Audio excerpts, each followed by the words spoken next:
നിസ്കാരത്തിൻ്റെ സുന്നത്തുകളെക്കുറിച്ചാണ് ഇന്ന് നമുക്ക് പറയാനുള്ളത്.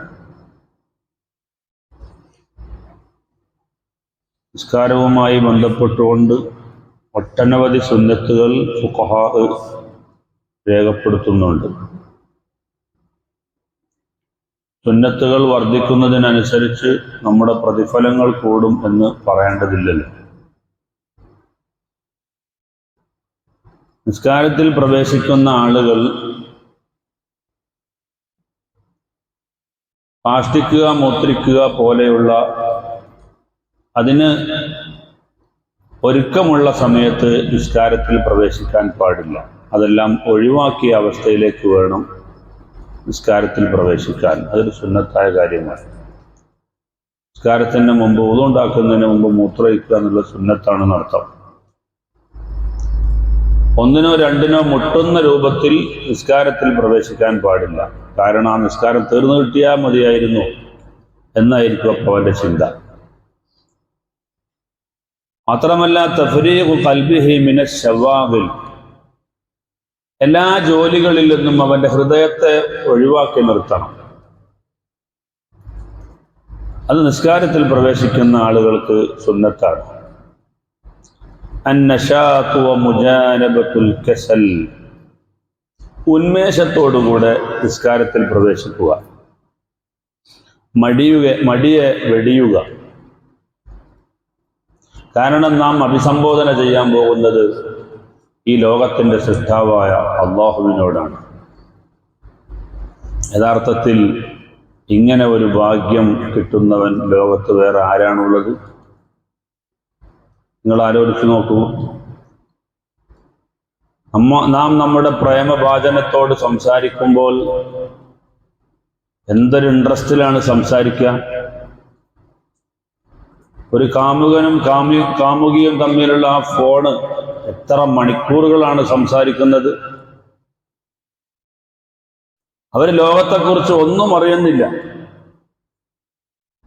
റോഡിലാണെങ്കിൽ വാഹനം പോകുന്നുണ്ടാവും, ട്രെയിന് പോകുന്നുണ്ടാവും, ജനങ്ങൾ സംസാരിക്കുന്നുണ്ടാവും, അവിടെ പലതരത്തിലുള്ള കാര്യങ്ങൾ നടക്കുന്നുണ്ടാകും. പക്ഷേ ഈ സംസാരത്തിൻ്റെ ലഹരിയിൽ ഇതെല്ലാം മറന്നു പോവുകയാണ്. ആ പ്രേമിക്കുന്ന ആ ഘട്ടം നിങ്ങൾ ആലോചിച്ച് നോക്കൂ. അവന് ഒരു കണ്ണും ഒരു ചെകിടും ഉണ്ടാവില്ല. അത് നൈമിഷികമായ ആ സ്നേഹത്തിൻ്റെ പിന്നിന് അതിന് കൊടുക്കുന്ന വിലയാണ്. എന്നാൽ ഈ ലോകം മുഴുക്കയും പടച്ച് പരിപാലിക്കുന്ന, നമുക്ക് വെള്ളം തരുന്ന, ഭക്ഷണം തരുന്ന, വായു തരുന്ന, നമ്മളെ സൃഷ്ടിച്ച, നമുക്ക് വേണ്ടി സ്വർഗം ഒരുക്കി തയ്യാറാക്കി വെച്ചിട്ടുള്ള ഈ ലോകത്തിൻ്റെ അധിപനായ സൃഷ്ടാവായ അള്ളാഹുവിനോട് സംസാരിക്കാൻ നമുക്ക് നൽകുന്ന സന്ദർഭമാണ് നിസ്കാരം എന്ന് പറയുന്നത്. അതുകൊണ്ട് അത് വളരെ താല്പര്യത്തിൽ തന്നെയാകണം. നമ്മുടെ ഹൃദയങ്ങളിൽ നിന്ന് ആ ജോലിയെല്ലാം ഒഴിവാക്കണം. വളരെ ശാന്തമായി നിസ്കരിക്കാൻ നമുക്ക് കഴിയണം. ഒരിക്കൽ യുദ്ധം കഴിഞ്ഞ് നബി സല്ലല്ലാഹു അലൈഹി വസല്ലം തങ്ങൾ തിരിച്ചു വന്നപ്പോൾ ബിലാൽ റളിയല്ലാഹു അൻഹുവിനെ വിളിച്ചിട്ട് പറഞ്ഞു, ബിലാൽ, നമുക്കൊരു 2 റക്അത്ത് നിസ്കരിച്ചിട്ട് ഒരു സന്തോഷം എടുക്കാം, ഒന്ന് ഹാപ്പി ആകാം, അതുകൊണ്ട് വാ. നിസ്കാരത്തിലൂടെ അവർ സന്തോഷം കണ്ടെത്തുകയാണ്. കാരണം ഈ ലോകത്തെ സൃഷ്ടിച്ച അള്ളാഹുവിനോട് സംസാരിക്കുന്ന ഒരു സന്ദർഭമാണ് നിസ്കാരം എന്ന് പറയുന്നത്. നമ്മളൊരാളോട് ഇങ്ങനെ സംസാരിച്ചുകൊണ്ടിരിക്കുകയാണ്, വളരെ കാര്യമായ വിഷയം സംസാരിച്ചുകൊണ്ടിരിക്കുകയാണ്. ആ സമയത്ത് നമ്മളിങ്ങനെ മൊബൈൽ എടുത്തിട്ട് ഇങ്ങനെ സ്ക്രോൾ ചെയ്ത് അങ്ങനെ ഉണ്ടാവും. ഇതോ കാര്യമായ ഒരു വിഷയം ഇങ്ങനെ സംസാരിക്കുന്നതിൻ്റെ ഇടയിൽ മൊബൈൽ എടുത്തിട്ട് ഇങ്ങനെ ഫോൺ വിളിച്ചാൽ അവനെന്താ തോന്നുക? അപ്പൊ എന്നതുപോലെ ഈ ലോകത്തിന്റെ അധിപനായ അള്ളാഹുവിനോട് നമ്മൾ പറയാണ്, ഇയ്യാക നഅ്ബുദു വ ഇയ്യാക നസ്തഈൻ, അള്ളാഹുവേ, നിന്നെയാണ് ഞങ്ങൾ ആരാധിക്കുന്നത്, നിന്നോട് മാത്രമാണ് സഹായം തേടുന്നത്. എൻ്റെ നിസ്കാരവും എൻ്റെ നോമ്പും എൻ്റെ ഹജ്ജും എൻ്റെ സക്കാത്തും എന്ന് വേണ്ട എൻ്റെ ജീവിതവും മരണവും എല്ലാം നിനക്കുള്ളതാണ് എന്നൊക്കെ പറഞ്ഞ് പടച്ചവനോട് ഇങ്ങനെ നമ്മൾ അഭിമുഖ സംഭാഷണം ചെയ്യുന്നുണ്ട്. പക്ഷെ നമ്മുടെ മനസ്സെവിടെയോ ആണ്. അതിനെന്തർത്ഥമാണുള്ളത്? അപ്പൊ നമ്മുടെ ഹൃദയങ്ങൾ എല്ലാത്തിൽ നിന്നും ഒഴിവായി ഞാൻ അള്ളാഹുവിനോടാണ് സംസാരിച്ചു കൊണ്ടിരിക്കുന്നത്. നിസ്കാരത്തിലെ അഭിസംബോധന അള്ളാഹുവിനോടാണ്. അതുകൊണ്ട് ആ ചെയ്യുന്ന പ്രവർത്തനത്തിൽ പൂർണ്ണമായ ഒരു ഇഖ്ലാസ് നമുക്ക് വേണം. ഞാൻ അള്ളാഹുവിന്റെ മുമ്പിലാണ് നിൽക്കുന്നത് എന്ന ബോധം വേണം. അതിനുവേണ്ടിയാണ് അല്ലാഹു അക്ബർ, അല്ലാഹു അക്ബർ, അല്ലാഹു അക്ബർ, അല്ലാഹു അക്ബർ എന്ന ഈ തക്ബീർ ഇങ്ങനെ വീണ്ടും വീണ്ടും ആവർത്തിച്ചുകൊണ്ടിരിക്കുന്നത്. റുക്കോയിലേക്ക് പോകുമ്പോൾ, റുക്കോയിൽ നിന്ന് ഉയരുമ്പോൾ മാത്രം സമി അല്ലാഹു ലിമൻ ഹമിദാ എന്ന്, ബാക്കിയുള്ള എല്ലാ ഘട്ടത്തിലും അല്ലാഹു അക്ബർ, അല്ലാഹു അക്ബർ, അല്ലാഹു അക്ബർ. അല്ലാഹു മഹോന്നതനാണ്, അല്ലാഹു വലിയവനാണെന്ന് പറഞ്ഞാൽ അതിന്റെ അർത്ഥം എന്താ? ഭയങ്കര വണ്ണുണ്ട്, ഭയങ്കര വലിപ്പമുണ്ട് എന്നല്ല. പിന്നെ അല്ലാഹു വലിയവനാണെന്ന് പറഞ്ഞാൽ നമുക്ക് വലുതായി തോന്നുന്ന എന്തൊക്കെ ഉണ്ടോ അതിനേക്കാൾ അപ്പുറത്തെ മഹോന്നതൻ അല്ലാഹുവാണ് എന്നർത്ഥത്തിലാണ്. അപ്പോൾ ഈ വാക്കുകൾ ഇങ്ങനെ ആവർത്തിച്ചു കൊണ്ടിരിക്കുന്നത് നമ്മുടെ ഹൃദയത്തിൽ അള്ളാഹുവിന്റെ മുമ്പിലാണ് ഞാൻ നിൽക്കുന്നത് എന്ന ആ ചിന്ത നമ്മളെ വീണ്ടും വീണ്ടും ബോധ്യപ്പെടുത്തുന്നതിന് വേണ്ടിയാണ്. അപ്പൊ ഉന്മേഷത്തോടുകൂടെ നിസ്കാരത്തിലേക്ക് നിൽക്കുക. ലബ്സുഹു ലബ്സുഹു ലബ്സുഹു അഹ്സന സിയാബിഹി, നല്ല മുന്തിയ വസ്ത്രം, ഭംഗിയുള്ള വസ്ത്രം ധരിച്ച് നിസ്കരിക്കൽ സുന്നത്താണ്. അവർത്തും അറിഞ്ഞാൽ മതി. പക്ഷെ എന്നാലും ഞാൻ അഭിസംബോധന ചെയ്യാൻ പോകുന്നത് സിദ്ധാവിനോടാണ്. അതുകൊണ്ട് നല്ല വസ്ത്രം ധരിച്ചിട്ട് നിസ്കരിക്കാം, സുന്നത്താണ്. വൽ ബീദു അഫ്ളൽ, വെള്ളയായാൽ വളരെ ഉഷാറായി വെള്ള വസ്ത്രം ധരിക്കുക, അത് വളരെ നല്ലതാണ്. വയുസന്നു അൻ യത്തസിറ, അരയുടുപ്പ് ധരിക്കൽ സുന്നത്താണ്, അല്ലെങ്കിൽ പാൻറ് ധരിക്കൽ സുന്നത്താണ്. അതുപോലെ ഷർട്ട് ധരിക്കുക, തലപ്പാവ് ധരിക്കുക, ഖമീസ് ധരിക്കുക, അതുപോലെ തൊയ്ലസാൻ ധരിക്കുക. തോളിലിടുന്ന ഒരു സാധനമാണ് തൊയ്ലസാൻ എന്ന് പറയുന്നത്. അല്ല, തലപ്പാവിൻ്റെയും മേലെ ഇടുന്നതിനാണ് തൊയ്ലസാൻ എന്ന് പറയാം. അതൊക്കെ സുന്നത്താണ്. അതുപോലെ തവജ്ജുഹു ലിനഹ്വി ജിദാരിൻ ലാ യൻഖുസു ഇർതിഫാഉഹു അൻ സുലസൈ ദിറാഇൻ, ഇത് വളരെ ശ്രദ്ധിക്കേണ്ട ഒരു കാര്യമാണ്. നിസ്കരിക്കുന്ന ഒരാൾ ഒരു മറയിലേക്ക് മുന്നിട്ട് നിൽക്കൽ സുന്നത്താണ്. മറയില്ലാതെ നിസ്കരിക്കാൻ പാടില്ല.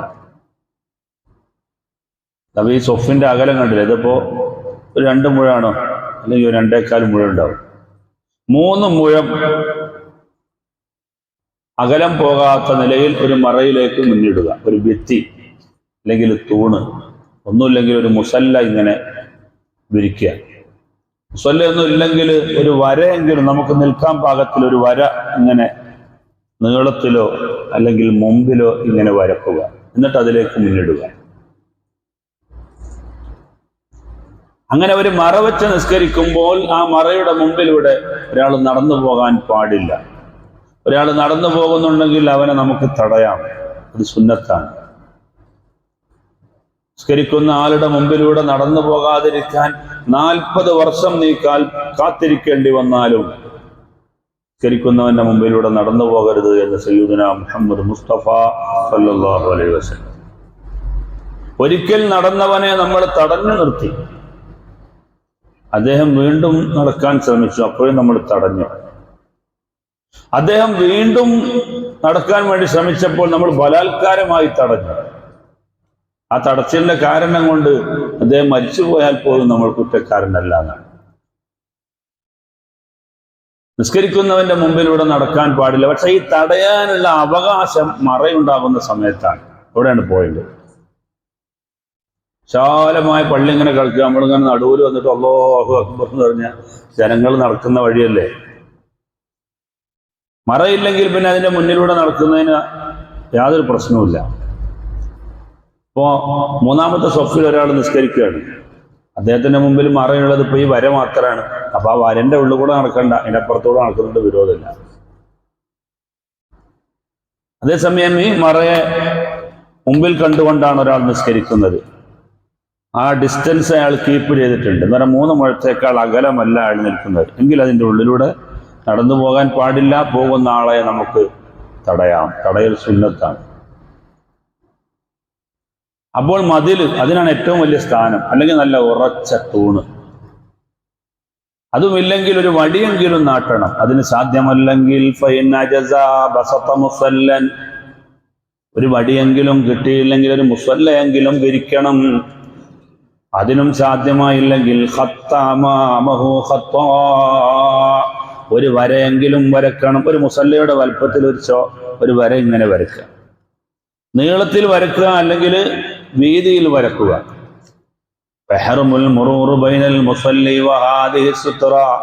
നിസ്കരിക്കുന്നവന്റെയും ഈ മറയുടെയും ഇടയിൽ നടന്നു പോകൽ ഹറാമാണ്.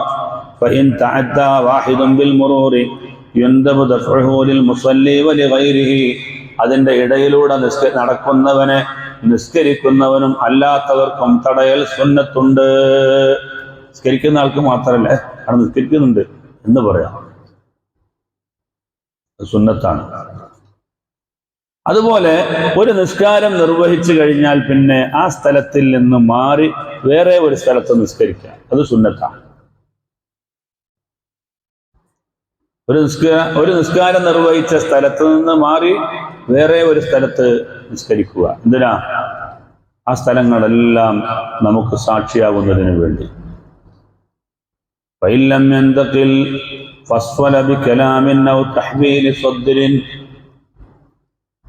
അവന് അങ്ങനെ മാറി നിൽക്കാൻ കഴിയുന്നില്ലെങ്കിൽ ഒരു നിസ്കാരം കഴിഞ്ഞാൽ ഒരൽപ്പം സംസാരം കൊണ്ടോ അല്ലെങ്കിൽ അവന്റെ നെഞ്ച് തെറ്റിക്കൽ കൊണ്ടോ അവിടെ ഒരു വിടവ് വരുത്തൽ സുന്നത്താണ്. ഇപ്പൊ തറാവീഹ് നിസ്കരിക്കുക 20 റക്അത്ത്, ഓരോ ഇരണ്ടിനും ഇപ്പോൾ ആളുകൾ ഇങ്ങനെ മാറണം എന്ന് വിചാരിച്ചാൽ ഇപ്പോൾ അവിടെ ഒരു വല്ലാത്തൊരു സംഭവം തന്നെ ആയിരിക്കും.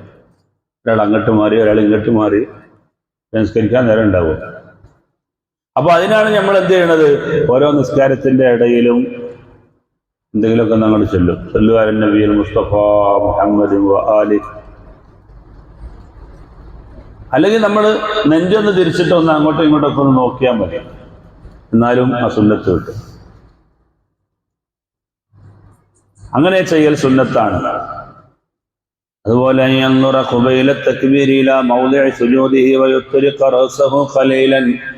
നിസ്കരിക്കാൻ നിൽക്കുമ്പോൾ തന്നെ അവന്റെ തക്ബീറിന് മുമ്പായിട്ട് തല ഒരൽപ്പം ചായ്ച്ചിടുകയും സുജൂദിന്റെ മഹല്ലിലേക്ക് നോക്കുകയും വേണം. അത് സുന്നത്താണ്. സുജൂദിന്റെ മഹല്ലിലേക്ക് ഇങ്ങനെ നോക്കുക, അല്ലാതെ കണ്ണ് നമ്മളിങ്ങനെ അങ്ങോട്ട് വിട്ടാല് ചിലപ്പോൾ ഉണ്ടാവും പാറ്റയെ പിടിക്കാൻ വേണ്ടി പല്ലി പോകുന്നു, അപ്പൊ അതിന്റെ ബാക്കിൽ ഇങ്ങനെ പോകും. പല്ലി ഇങ്ങനെ മെല്ലെ ചെന്ന് നമ്മളിങ്ങനെ ലെവലിൽ നിൽക്കരും. അവസാനം പിന്നെ അടുത്തെത്തുമ്പോൾ പല്ലി ഒരൊറ്റ ചാട്ടം ചാടും. നമ്മളറിയാം, നമ്മളും അങ്ങ് ചാടും. ഹജ്ജിന്റെ ക്ലാസ് കേൾക്കുന്ന ഒരാളുണ്ടായിരുന്നു. ഹജ്ജ് ക്ലാസ് നല്ല ഉഷാറായിട്ട് ഇങ്ങനെ എടുക്കുന്നുണ്ട് വലിയര്. അപ്പൊ മൂപ്പര് പുറത്താ കണ്ടുള്ളത്. അപ്പോ ഒരു പാമ്പ് മടയിൽ പോകുന്നത് മൂപ്പരെ ശ്രദ്ധയിൽപ്പെട്ടു. അപ്പൊ പാമ്പ് ആ മടയിൽ പോകുന്നത് ഇങ്ങനെ വീക്ഷിച്ച് എവിടെ എത്തിയെന്ന് വെച്ചു. അപ്പൊ മറ്റേടഞ്ഞ് വാലും കൂടി ബാക്കിയുണ്ട് മടയ്ക്ക് പോകാൻ. മൂപ്പരുടെ തവാഫിന്റെ കാര്യങ്ങളൊക്കെ ആയിട്ട് ചർച്ച ചെയ്തുകൊണ്ടിരിക്കുമ്പോ എവിടെ എത്തിയെന്ന് വെച്ചപ്പോ എന്താ പറഞ്ഞത്? ഈ വാലും കൂടി ബാക്കിയുണ്ട് എന്ന് മടയിലേക്ക് പോകാൻ. അപ്പൊ എന്ന് പറഞ്ഞതുപോലെ നിസ്കരിക്കുന്ന സമയത്ത് നമ്മളുടെ ശ്രദ്ധ എപ്പോഴും മറ്റുള്ള ഭാഗങ്ങളിലേക്ക് തിരിഞ്ഞു പോകാതിരിക്കാൻ വേണ്ടി എന്ത് വേണം? സുജൂദിന്റെ മഹലിലേക്ക് തന്നെ നോക്കണം. അത് സുന്നത്താണ്. തലൊരൽപ്പം ഇങ്ങനെ ചായ്ച്ചിടുക മുന്നോട്ട് ഇങ്ങനെ, എന്നിട്ട് സുജൂദിന്റെ മഹലിലേക്ക് നോക്കുക. മയ്യത്ത് നിസ്കാരാണെങ്കിലും അങ്ങനെയാണ് വേണ്ടത്. ഇന്നിപ്പോ എന്താന്ന് വെച്ചാല് ആകെ 4-5 സൊഫ ഉണ്ടാവുള്ളൂ, എന്നാലും ആൾക്കാർ അടുത്ത് ഇങ്ങോട്ട് നിൽക്കും. മയ്യത്ത് നിസ്കാരത്തിൽ അങ്ങനെ നിൽക്കണമെന്ന ജനങ്ങളുടെ വിചാരം. അങ്ങനെയല്ല. ആളുകൾ കൂടുതൽ ഉണ്ടാവുമ്പോൾ നിൽക്കാൻ പിന്നെ വേറെ മാർഗം ഉണ്ടാവില്ല. അപ്പൊ പിന്നെ നമ്മൾ അടുത്ത് നിൽക്കും, വേറെ കാര്യം. ഇല്ലെങ്കിൽ സുജൂദിന്റെ മഹലിലേക്ക് നോക്കുക എന്ന് പറയുന്ന സുന്നത്ത് നിസ്കാരം മയ്യത്ത് നിസ്കാരത്തിലുള്ളത് തന്നെയാണ്. അതുകൊണ്ട് ആളുകൾ കൂടുതലില്ലെങ്കിൽ പരമാവധി സൊഫ് തന്നെ കീപ്പ് ചെയ്തുകൊണ്ട് സാധാരണ ലെവലിൽ നമ്മൾ നിൽക്കും പോലെ നിന്നിട്ട് സുജൂദിന്റെ മഹലിലേക്ക് നോക്കണം. അതിൽ പ്രത്യേക സുന്നത്തുണ്ട്. ആളുകൾ കൂടുതലുണ്ടാകുമ്പോൾ പിന്നെ എന്താ ചെയ്യുക? അപ്പം അതിനനുസരിച്ച് കൈകാര്യം ചെയ്യണമല്ലോ. അപ്പം നമ്മൾ ഒന്ന് അടുത്ത് നിൽക്കും. അപ്പൊ എല്ലാ നിസ്കാരത്തിലും സുജൂദിന്റെ മഹലിലേക്ക് ഇങ്ങനെ നോക്കുക, അത് സുന്നത്താണ്. അതുപോലെ ഓതുന്ന ആയത്തിന്റെയും ദിക്റുകളുടെയും ഒക്കെ അർത്ഥം ചിന്തിക്കുക, അത് സുന്നത്താണ്. ഖദ് അഫ്ലഹൽ മുഅ്മിനൂൻ അല്ലദീന ഹും ഫീ സ്വലാത്തിഹിം ഖാശിഊൻ. നിസ്കാരത്തിൽ ഭയഭക്തിയുള്ള മുഅ്മിനീങ്ങൾ വിജയിച്ചു പോയെന്ന് വിശുദ്ധമായ ഖുർആൻ. അല്ലാഹു നമ്മുടെ നിസ്കാരത്തിൽ ഇഖ്ലാസ് നൽകുമാറാവട്ടെ. അതൊരു വലിയ സംഗതിയാണ്. നിസ്കരിക്കുമ്പോൾ ഇങ്ങനെ ഹൃദയം അതിനോടൊപ്പിച്ച് താളം പിടിച്ച് മുന്നോട്ട് പോവുക എന്ന് പറയുന്നത് അത് വലിയൊരു സംഗതിയാണ്. അതുകൊണ്ട് സുജൂദിന്റെ മഹലിലേക്ക് തന്നെ നോക്കണം, ആയത്തുകളെ കുറിച്ച് ചിന്തിക്കണം, ദിക്റുകളുടെ അർത്ഥങ്ങൾ മനസ്സിലാക്കി അതിനനുസരിച്ച് ഇങ്ങനെ നിസ്കാരം പറയുന്നത് അതാണ്. കുറെ നരകം ഇങ്ങനെ ചിന്തിച്ച്, കുറെ സ്വർഗം ഇങ്ങനെ ചിന്തിച്ച് അതുകൊണ്ടൊന്നും കാര്യമല്ല. അതല്ല ഖുശൂ എന്ന് പറയുന്നത്. കുറച്ചോനെ മരിക്കണമല്ലോ എന്ന് വിചാരിച്ച് ഖബറിങ്ങനെ ആലോചിച്ച് ഇങ്ങനെ കരയുക, അതല്ല നിസ്കാരത്തിലെ ഖുശൂ എന്ന് പറയുന്നത്. നരകത്തെക്കുറിച്ച് ചിന്തിക്കലല്ല, അല്ലെങ്കിൽ ഖബറിനെ കുറിച്ച് ചിന്തിക്കലല്ല. എന്താണ് നമ്മൾ ഓതുന്നത്, ആ ഓതുന്നതിൻ്റെ അർത്ഥത്തെ ആലോചിച്ച് ഇങ്ങനെ മുന്നോട്ട് പോവുക. ഫാത്തിഹ ഓതുമ്പോൾ ആ ഫാത്തിഹയുടെ അർത്ഥം, സൂറത്ത് ഓതുമ്പോൾ ആ സൂറത്തിന്റെ അർത്ഥം, ഒരു ദിക്റ് ചൊല്ലുമ്പോൾ ആ ദിക്റിന്റെ അർത്ഥം മനസ്സിലിങ്ങനെ ചിന്തിക്കുക. ഇതാണ് നിസ്കാരത്തിലെ ഖുശൂഅ് എന്ന് പറയുന്നത്. പിന്നെയോ, അപ്പോ സുജൂദിന്റെ സ്ഥലത്തേക്ക് നോക്കുന്ന ആ നോട്ടത്തിന് മാറ്റം വരുത്തേണ്ടത് അശ്ഹദു അല്ലാ ഇലാഹ ഇല്ലല്ലാഹ് എന്ന് പറഞ്ഞ് കൈ ഉയർത്തുന്ന ഈ സമയമുണ്ട്, അപ്പം മുതൽ ഈ കൈയിന്റെ വിരലിലേക്ക് നോക്കണം. ഈ കൈയിന്റെ വിരലിങ്ങനെ ആട്ടുന്ന ആൾക്കാരുണ്ട് അല്ലേ? ഇത് യഥാർത്ഥത്തിൽ ഇത് അള്ളാഹുവിന്റെ തൗഹീദിലേക്ക് സൂചിപ്പിക്കുന്നതാണെന്നാ. ലാ ഇലാഹ ഇല്ലല്ലാഹ് എന്ന് പറയുമ്പോൾ അള്ളാഹു ഒരുവനാണെന്നാണ് ഇതിൻ്റെ അർത്ഥം. അപ്പോൾ ഇതിങ്ങനെ ആട്ടുമ്പോൾ അതിൻ്റെ അർത്ഥം എനിക്ക് സംശയം ഉണ്ട് ഇതിലെന്നാ. ലാ ഇലാഹ ഇല്ലല്ലാഹ് എന്ന് പറയാം അള്ളാഹു ഒരുവനാണെന്നാണ് അത് സൂചിപ്പിക്കുന്നത്. ഇപ്പൊ ഇങ്ങനെ ആട്ടുമ്പോൾ അതിൻ്റെ അർത്ഥം ചെറിയ സംശയമൊക്കെ എനിക്കുണ്ട്, അങ്ങനെയൊക്കെ പറയേണ്ട ആൾക്കാർ എന്നാണ് എൻ്റെ അർത്ഥം. അതല്ല, അത് നബിതങ്ങൾ കൈവിരൽ ചലിപ്പിച്ചിരുന്നു എന്നൊരു ഹദീസ് ഉണ്ട്. അത് ലൈഫായ ഹദീസ്, അത് വേറെ കാര്യം. ഇനി അത് സ്വഹീഹാണെന്ന് വെച്ചാൽ തന്നെ അതിന് മറുപടി പറഞ്ഞിട്ടുണ്ട്. ആദ്യം ഇങ്ങനെ വെച്ചിരുന്ന വിരല് ഇങ്ങനെ ആക്കിയിരുന്നു എന്നാണ് അതിൻ്റെ അർത്ഥം എന്ന്. സാധാരണ നമ്മൾ കൈ വെക്കുമ്പോൾ എന്ത് ചെയ്യണം? ഇതിങ്ങനെ പൂർണ്ണമായിട്ടും വെക്കും, മറ്റത് ഇങ്ങനെ പിടിച്ചു വെക്കും ഇല്ലല്ല വരുന്നതിന് മുമ്പ്. പിന്നെ ഇല്ലല്ല വരുമ്പോൾ ഇതിങ്ങനെ പൊക്കി പിടിക്കും. ഇതാണ് ആ ഹദീസിൽ പറഞ്ഞ കാര്യം. അത് മനസ്സിലാക്കാതെ നബിതങ്ങൾ ഇങ്ങനെ ആട്ടീനീന്ന്, അത് ശരിയല്ല. ഹദീസേ ലൈഫാണ്, അത് വേറെ കാര്യം. സ്വഹീഹാണെന്ന് വെച്ചാൽ തന്നെ അതിന് മറുപടിയും പറഞ്ഞിട്ടുണ്ട് ഉലമാവ്. ഇരിക്കട്ടെ. പിന്നെ കൈ ഉയർത്തുമ്പോൾ ഇന്നലെ നമ്മൾ പ്രത്യേകം പറഞ്ഞിരുന്നു, രണ്ട് കൈയും ഇങ്ങനെ വിടർത്തി പിടിച്ചിട്ട് ഉയർത്തണം. തക്ബീർ കെട്ടുമ്പോഴായാലും, റുക്കൂയിൽ നിന്ന് ഉയരുമ്പോഴായാലും, അത്തഹിയാത്തിൽ നിന്ന് ഉയരുമ്പോഴായാലും ഒക്കെ ഇങ്ങനെ കൈ വിടർത്തി പിടിച്ചിട്ട് ചുമലിന് നേരെ പിടിക്കുക. അതാണ് സുന്നത്ത്.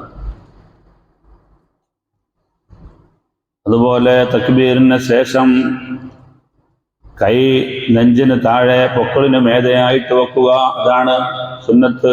ഫാത്തിഹയിലെ കുറെ സുന്നത്തുകളുണ്ട്, ഇതും കൂടി പറഞ്ഞാൽ നിർത്താം. ഒന്ന്, ഫാത്തിഹക്ക് മുമ്പായിട്ട് വജ്ജഹത്ത് ഓതൽ സുന്നത്താണ്. എല്ലാ ഫാത്തിഹക്ക് മുമ്പും അഊദ് ചൊല്ലൽ സുന്നത്താണ്. അത് ഒന്നാമത്തെ റക്അത്തിലും രണ്ടാമത്തെ റക്അത്തിലും മൂന്നാമത്തെ റക്അത്തിലും നാലാമത്തെ റക്അത്തിലൊക്കെ ഫാത്തിഹക്ക് മുമ്പ് അഊദ് ചൊല്ലൽ സുന്നത്ത്. ഓരോ ആയത്തിലും വഖഫ് ചെയ്യൽ സുന്നത്തുണ്ട്. വഖഫുൻ അലാ കുല്ലി ആയത്തിൻ മിൻഹാ, ഫാത്തിഹയുടെ ഓരോ ആയത്തിലും വഖഫ് ചെയ്യൽ സുന്നത്താണ്. ബിസ്മില്ലാഹിർ റഹ്മാനിർ റഹീം അൽഹംദുലില്ലാഹി റബ്ബിൽ ആലമീൻ അർറഹ്മാനിർ റഹീം. നമ്മൾ തറാവിയൊക്കെ നിസ്കരിക്കുമ്പോൾ എന്ത് ചെയ്യും? കൂട്ടി അടിച്ചങ്ങോട്ട് ഓതും. ഇവിടെയൊക്കെ നമുക്ക് സുന്നത്ത് നഷ്ടാവുകയാണ് ചെയ്യുന്നത്. അൽഹംദുലില്ലാഹി റബ്ബിൽ ആലമീൻ അർറഹ്മാനിർ റഹീം മാലിക് യൗമിദ്ദീൻ, രണ്ട് സുന്നത്ത് നമുക്ക് നഷ്ടമായി. ഓരോ ആയത്തിലും ഇതിങ്ങനെ വഖഫ് ചെയ്ത് പോവുക. എന്നാൽ സിറാത്തുല്ലദീന അൻഅംത അലൈഹിം ഗൈറിൽ മഗ്ദൂബി അലൈഹിം വലദ്ദാല്ലീൻ ആമീൻ എന്ന് പറയുന്നിടത്ത് ഒന്നിച്ചു ഓതാൻ ശ്വാസം കിട്ടുന്ന ആളുകൾ അങ്ങനെ ഓതുകയാണ് വേണ്ടത്. 7 ആയത്താണ് ഫാത്തിഹയിൽ എന്ന കാര്യത്തിൽ തർക്കമില്ല. പക്ഷെ ആ 7 ആയത്ത് ഏതാണ് എന്ന കാര്യത്തിൽ തർക്കമുണ്ട്.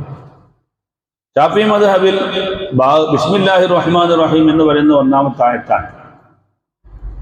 അങ്ങനെ എണ്ണിയാൽ പിന്നെ സിറാത്തുല്ലദീന അൻഅംത അലൈഹിം ഗൈറിൽ മഗ്ദൂബി അലൈഹിം വലദ്ദാല്ലീൻ ആമീൻ എല്ലാം കൂടി ഒന്നിച്ചെണ്ണിയാലാണ് 7-ൽ ഒതുങ്ങുള്ളൂ. അപ്പൊ അതൊരായത്തായി. ഹനഫി മദ്ഹബിൽ ബിസ്മി ആയത്തല്ല. അപ്പോൾ എന്ത് പറയും?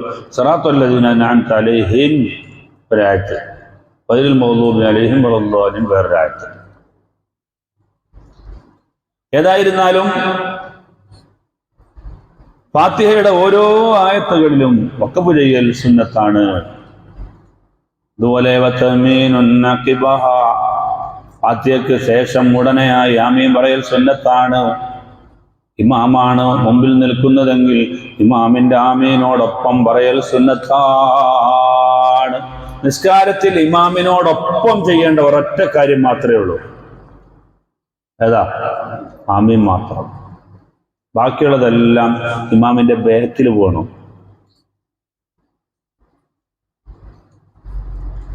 ഇമാം റുക്കോയിലേക്ക് പോകുമ്പോൾ ഒപ്പം അങ്ങോട്ട് പോകരുത്. ഇമാം പോയിട്ട് വേണം മമ്മൂമിങ്ങൾ പോകാൻ. അത് ഏറ്റവും നല്ലത്. മുമ്പിൽ എന്തായാലും പോകരുത്, അത് വേറെ കാര്യം. ഇനി ഒപ്പം പോകുന്നിടത്ത് തന്നെ ആ ഒപ്പം പോകുന്നതിനേക്കാൾ നല്ലത് ഇമാമ് പോയിട്ട് മമ്മൂ പോകലാണ്. ഇമാമിനോടൊപ്പം ആമീൻ പറയുക എന്നത് വളരെ പുണ്യമുള്ള ഒരു കാര്യം. കാരണം ഇമാമിന്റെ ആമീനാണ് മലക്കുകൾ ആമീൻ പറയാം. അപ്പൊ ഇമാമിന്റെ ആമീനോടൊപ്പം മമ്മൂമിങ്ങളും ആമീൻ പറയുമ്പോൾ ആ ദുആക്ക് പ്രത്യേകം ഇജാബത്തുണ്ടാകുമെന്ന് നബി സല്ലല്ലാഹു അലൈഹി വസല്ലം തങ്ങൾ പഠിപ്പിച്ച ഹദീസ് ശ്രദ്ധേയമാണ്. അപ്പൊ ആമീൻ എല്ലാവരും ഒന്ന് ദമ്മാക്കുക. നിസ്കാരത്തില് ജൂതന്മാർക്ക് ഏറ്റവും വലിയ വെറുപ്പുള്ള കാര്യം ഈ മുസ്ലിങ്ങളുടെ ആമീൻ കേൾക്കലാണ് എന്ന് നബി തങ്ങൾ പറഞ്ഞ ഹദീസ് കാണാം. ജൂതന്മാർക്ക് ഏറ്റവും വലിയ വിഷമകരമായ കാര്യം മുസ്ലിങ്ങളുടെ ഈ സലാം പറച്ചിലും ഓല ഈ സ്വഫ് കെട്ടലും നിസ്കാരത്തിൽ ആമീൻ പറയലുമാണ്. ആ സ്വഫ് കെട്ടുക എന്ന് പറയുമ്പോൾ കണ്ടില്ലേ, എല്ലാ ആളുകളും തോളോട് തോള് ഒരുമിച്ച് മുതലാളിയും തൊഴിലാളിയും ഉസ്താദും ശിഷ്യനും തങ്ങളും മൊയ്ലിയാരും കർത്തവനും വലിയ പെടുത്തവനും അല്ലേ, അതൊരു വലിയ സംഭവമാണ്. ഒരു ഓഫീസിൽ ജോലി ചെയ്യുന്ന വലിയ ഉയർന്ന ഉദ്യോഗസ്ഥനുണ്ടാവും. അയാൾക്ക് പാദസേവ ചെയ്യുന്ന അല്ലെങ്കിൽ ഓഫീസ് ബോയ് ആയി ജോലി ചെയ്യുന്ന ഒരു വിദ്യാർത്ഥി അവിടെ ഉണ്ടാവും. പക്ഷേ ഈ ഓഫീസറെക്കാളും വലിയ വിവരമായിരിക്കും ഈ വിദ്യാർത്ഥിക്ക് ഉണ്ടാവുക. അപ്പോൾ ആ ഓഫീസർ ആ വിദ്യാർത്ഥിയെ മുമ്പിൽ നിർത്തിയിട്ട് ബാക്കിൽ നിസ്കരിക്കും. അവിടെ ഒരു വിഷമല്ല. അതാണ് ഇസ്ലാമിൻ്റെ സന്ദേശം. തഖ്വയാണ് ഏറ്റവും പ്രധാനപ്പെട്ട കാര്യം എന്ന്, അറിവിനാണ് വില എന്ന് സമൂഹത്തെ പഠിപ്പിക്കുകയാണ്. അപ്പൊ ആ സ്വഫ് കെട്ടുക എന്നത് അത് ജൂതന്മാർക്ക് വലിയ വെറുപ്പുള്ള കാര്യമാണ്. ആമീൻ നിങ്ങൾ ഉച്ചത്തിൽ പറയുക, ഇതാണ് ജൂതന്മാർക്ക് വെറുപ്പുള്ള കാര്യം എന്ന് നബി തങ്ങൾ പറഞ്ഞൊരു ഹദീസ് കാണാം. ഏതായിരുന്നാലും ആമീൻ, ഇമാമിന്റെ ആമീനോടൊപ്പം മൗമൂമിങ്ങൾ ആമീൻ പറയണം. അതുപോലെ നിസ്കാരത്തിൽ ശ്രദ്ധിക്കേണ്ട 7-6 സക്കത്തകളുണ്ട്. 6 സ്ഥലങ്ങളിൽ സുബ്ഹാനല്ലാഹ് എന്ന് പറയുന്ന അത്രയും സമയം ഒന്ന് അടങ്ങി നിൽക്കണം. അത് സുന്നത്താണ്. സ്ഥലങ്ങൾ ഏതാണ്? അല്ലാഹു അക്ബർ എന്ന് തക്ബീർ കെട്ടിയ ഉടനെ തന്നെ അങ്ങ് വജ്ഹത്ത് ഓതരുത്. അല്ലാഹു അക്ബർ വജ്ഹത്ത് കഴിഞ്ഞ ഉടനെ തന്നെ അങ്ങ് ബിസ്മിയിലേക്ക് പോകരുത്. അത് കഴിഞ്ഞിട്ട് സുബ്ഹാനല്ലാഹ് എന്ന് പറയുന്ന സമയം ചെറിയ ഒരു പറയണമെന്നല്ല, അത്രയും സമയം വേണം. അത് കഴിഞ്ഞ ഉടനെ അഊദ് ചെല്ലുമ്പോഴും വജ്ഹത്ത് കഴിഞ്ഞ ഉടനെ തന്നെ അങ്ങ് അഊദ് ഓതല്ല. അഊദ് ഓതിയിട്ട് ഒരു സക്കത്ത് വേണം, എന്നിട്ട് ബിസ്മില്ല.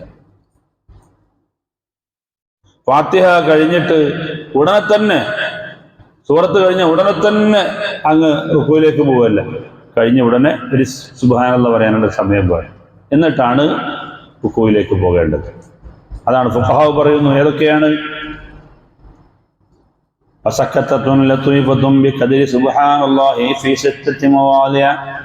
ആറ് സ്ഥലങ്ങളിൽ സുബ്ഹാനല്ലാഹയുടെ ഖദറനുസരിച്ച് ഒരു ചെറിയ അടക്കം സുന്നത്താണ്.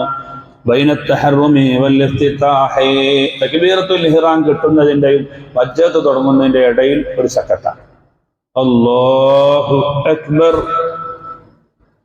വജ്ജഹ്തു വജ്ഹിയ ലില്ലദീ ഫത്തറ അസ്സമാവാതി വൽ അർദ്, ചെറിയൊരു സക്കത്ത്. പിന്നെയോ ബൈനഹു വബൈന തഅവ്വുദി, വജ്ജഹ്തു ഓതിയിട്ട് അത് കഴിഞ്ഞാൽ ഒരു സക്കത്ത് വേണം, എന്നിട്ട് വേണം അഊദു ഓതാൻ. അതുപോലെ വബൈനഹു വബൈനൽ ബസ്മല, അഊദു ഓതി കഴിഞ്ഞിട്ടൊരു സക്കത്ത് വേണം, എന്നിട്ടാണ് ബിസ്മി ഓതേണ്ടത്. വബൈനൽ ഫാത്തിഹത്തി വത്തമീനി, ഫാത്തിഹ ഓതിയ കഴിഞ്ഞ ഉടനെ തന്നെ ആമീൻ പറയല്ല, ചെറിയൊരു സക്കത്ത് വേണം. അല്ലാഹീൻ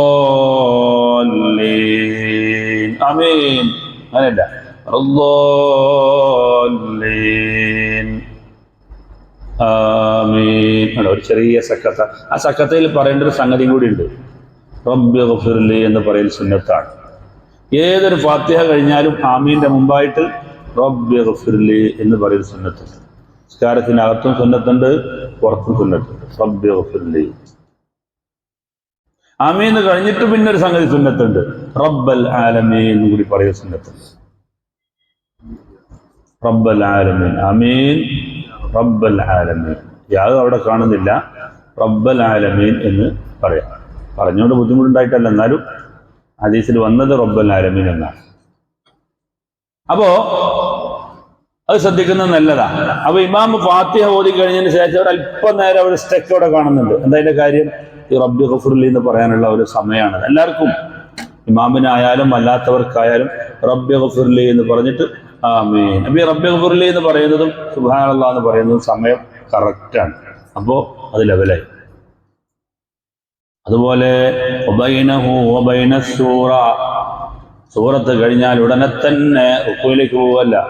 വസ്ജുദ് വഖ്തരിബ്, അല്ലാഹു അക്ബർ, വസ്ജുദ് വഖ്തരിബ്, അല്ലാഹു അക്ബർ. അങ്ങനെയല്ല, ഒരു ചെറിയൊരു സക്കത്ത് അവിടെ വേണം, സുബ്ഹാനല്ലാഹ് എന്ന് പറയാനുള്ള സമയം. അതുപോലെ وَيَسْتَغِلَ مَأْمُومٌ فَرَغَ مِنْ فَاتِحَتِهِ قَبْلَ إِمَامِهِ فِي الثَّالِثَةِ أَوِ الرَّابِعَةِ بِدُعَاءٍ أَوْ قِرَاءَةٍ وَهِيَ أَوْلَى. ഇമാമുമായി നിസ്കരിക്കുമ്പോൾ മഅ്മൂമിന്റെ ഫാത്തിഹ പെട്ടെന്ന് തീർന്നുപോയി, ഇമാമിന്റെ ഫാത്തിഹ തീർന്നതുമില്ല, എന്നാ വെറുതെ ഇരിക്കല്ല. എന്നാലും നമ്മളിത് പറഞ്ഞിരുന്നു. അപ്പൊ എന്തെങ്കിലുമൊക്കെ ദ്വാരക്കുക, അല്ലെങ്കിൽ സൂറത്ത് ഓതുക. സൂറത്ത് ഓതലാണ് നല്ലത്. നമ്മളെ ഫാത്തിഹ കഴിഞ്ഞു പോയി, ഇമാമിന്റെ ഫാത്തിഹ തീരുന്നില്ല, എന്നാ പിന്നെ നമ്മൾ വെറുതെ ഇങ്ങനെ നിൽക്കല്ല. അപ്പൊ നമ്മൾ അറിയാവുന്ന ഒരു സൂറത്ത് ഓതുക, ഇഖ്ലാസ് സൂറത്ത് ഓതുക, സൂറത്തുൽ ഫലഖ് ഓതാം, സൂറത്തുൽ നാസ്, എന്താ കിട്ടും ചെറിയൊരു സൂറത്ത് അവിടെ ഓതുക. ഇമാം റുക്കൂയിലേക്ക് പോകുമ്പോൾ നമ്മൾ പോകും വേണം. അല്ലെങ്കിൽ നമുക്ക് അറിയാവുന്ന ഒരു ദുആ, റബ്ബനാ ആതിനാ ഫിദ്ദുനിയ ഹസന വഫിൽ ആഖിറതി ഹസനതൻ വഖിനാ അദാബന്നാർ. ഒരു വലിയ ദുആയാണിത്. ഞങ്ങളെ ദുന്യാവും നന്നാക്കിക്കൊണ്ട് ആഖിറവും നന്നാക്കിക്കൊണ്ട് പ്രത്യേകം പറയാനുള്ളത് നരകം എന്തായാലും നൽകല്ലേ എന്നാണ്. ഇതിലെല്ലാം ഉണ്ട്. പണ്ട് കണ്ണിയത്ത് ഉസ്താദിനെ ദുആ സമ്മേളനത്തിന് ക്ഷണിച്ച്, മൂപ്പർക്ക് ഭയങ്കര പ്രായമായ ടൈമായിരുന്നു. അത് ജനങ്ങളെല്ലാവരും വന്ന് ഭയങ്കര പരിപാടിയാണ്. എന്നിട്ട് മൂപ്പർ എന്ത് ചെയ്തു? അൽഹംദുലില്ലാഹി റബ്ബിൽ ആലമീൻ അല്ലാഹുമ്മ സ്വല്ലി അലാ മുഹമ്മദ് റബ്ബനാ ആതിനാ ഫിദ്ദുനിയ ഹസനതൻ വഫിൽ ആഖിറതി ഹസനതൻ വഖിനാ അദാബന്നാർ എന്ന് പറഞ്ഞതായിരുന്നു. നിർത്തി. എന്നിട്ട് എന്ത് പറഞ്ഞു? എല്ലാ ദുന്യാവിന് വേണ്ടതും ഇതിലുണ്ട്, ആഖിറത്തിന് വേണ്ടതും ഇതിലുണ്ട്. അത്രേ ഉള്ളൂ, എല്ലാം ഇതിലുണ്ട്.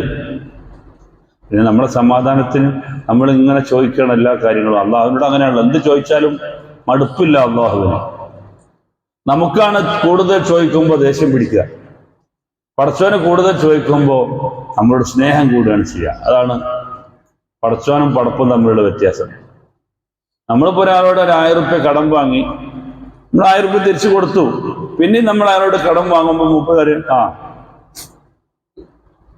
അന്ന് അങ്ങനെ പറയുള്ളൂ എന്ന് പറഞ്ഞിട്ട് തരും. ഇനി മൂന്നാമത്തെ ഒരു വാശുവിനെ പോകുമ്പോൾ എന്താ പറയും, ദുശീലാക്കണ്ട കേട്ടോ എന്ന് പറയും. സംഗതി കടായിട്ടാണ് നമ്മൾ ചോദിക്കുന്നത്. എന്നാലും പടച്ചവനോട് നമ്മൾ എന്ത് ചോദിച്ചാലും എത്ര ചോദിച്ചാലും ശരി, നമ്മൾ എത്ര ചോദിക്കുന്നു അതിനനുസരിച്ച് പടച്ചവന് നമ്മളോട് ഇഷ്ടം കൂടുകയാണ് ചെയ്യുക. അപ്പൊ നിങ്ങൾ എത്ര ചോദിച്ചാലും മൂന്നിലൊരു കാര്യം നിങ്ങൾക്ക് ഉറപ്പാണ്. നബി തങ്ങൾ പറഞ്ഞതാണ്, ഒന്നിരിക്കെ ആ ചോദിച്ചത് തന്നെ, അല്ലെങ്കിൽ അതിന് പകരം ദുനിയാവിൽ ഏറ്റവും ചുരുങ്ങിയത് ആഖിറത്തിലെങ്കിലും അതിൻ്റെ കൂലി ഉണ്ടാവുമെന്നാണ്. അപ്പൊ ഇൻഷാ അല്ലാഹ് നിർത്തുകയാണ്. പറഞ്ഞുകൊണ്ട് വന്നത്, ഫാത്തിഹ ഇമാമിന്റെയും മുമ്പ് തീരുന്ന മഅ്മൂമിനെ സംബന്ധിച്ചിടത്തോളം പിന്നെ ഫാത്തിഹ കഴിഞ്ഞാൽ എന്തെങ്കിലും സൂറത്ത് ഓതി ഇമാം റുകൂയിലേക്ക് പോകുന്നത് വരെ ആ സമയം ഇങ്ങനെ കീപ്പ് ചെയ്യുക. അല്ലെങ്കിൽ എന്തെങ്കിലും ദുആകൾ നിർവഹിക്കുക, അറിയാവുന്ന ദുആകൾ. മലയാളത്തിൽ ചെല്ലരുതെന്ന് മാത്രമാണ്. മലയാളത്തിൽ നിസ്കാരത്തിൽ പറഞ്ഞു പോയാൽ നിസ്കാരം ബാത്തിലാകുമല്ലോ. പഠിച്ചവനെ മോളെ കെട്ടിക്കണം, എവിടുന്നെങ്കിലൊക്കെ പൈസ ഉണ്ടാക്കി കൊണ്ടാന്ന് പറഞ്ഞാൽ നിസ്കാരം ബാത്തിലാകും. പക്ഷെ ആ പറഞ്ഞതും കൂടി ഇതിലുണ്ട്. റബ്ബനാ ആതിനാ ഫിദ്ദുനിയാ ഹസന വഫിൽ ആഖിറതി ഹസനത. നമുക്ക് നിങ്ങൾ എന്ത് വിചാരിച്ചുകൊണ്ട് ഈ ദുആയിരുന്നാലും ശരി, അതെല്ലാം അതിലുണ്ട്. ഈ കാര്യങ്ങൾ ശ്രദ്ധിക്കണം. ഇൻഷാ അല്ലാഹ് ക്ലാസ് ദീർഘിച്ചു പോകുന്നുണ്ട് എന്ന് അഭിപ്രായം ഉണ്ടോ?